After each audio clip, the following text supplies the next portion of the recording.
nasali ang mga sundalo natin sa ginawang operasyon ng ICC investigators sa Pilipinas. Bago mag-December 2023 ay inutusan sila na magpapalit ng peso to dollars. 2 maleta na ang bawat maleta ay may nilalaman na 56 million pesos. Kaya nakapagpalit sila ng $2 million.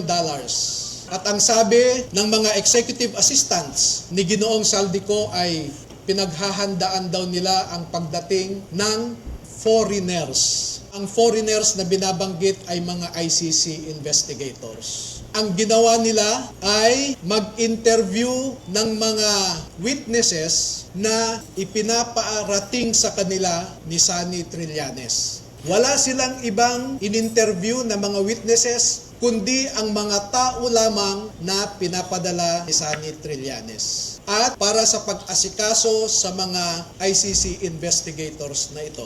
Kaya naman po, lahat ng sasakyan na ginamit, lahat ng hotel accommodations ay sinagot ni Saldico at saka ni Sunny Trillanes. Napansin din po nila na lahat ng mga pag-interview ng ICC ay sa mga pribadong lugar.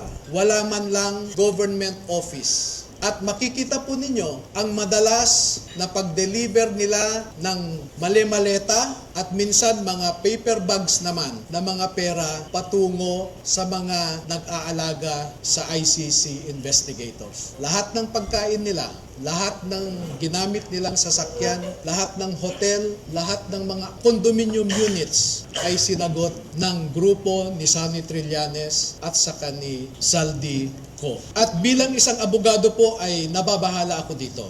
Nakapasok din sila sa Bilibid prisons para kausapin ang 3 na sentensyahan sa pagpatay kay Kian de los Santos.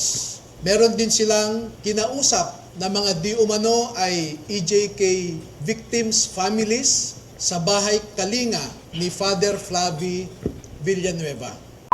You used drugs for 15 years. Ano po yung drugs na ginamit mo, Father? Siya po. Pare ka na noon? Siyempre hindi pa ho. Hindi ka pa pare. Natural po. So, 15 years. How old ka nag-start gumamit mo? Simula po ako ng 16. 16. Opo. 16 plus 15, that's 31. Kailan ka naging pare? How old were you? 31 ho. 31. So meaning, nasa loob ka pa ng seminaryo, gumagamit ka na siya Meron mo. po akong tinatawag na relapse. At lahat ng gastos ni Father Flavie Villanueva ay sagot ni Saldico.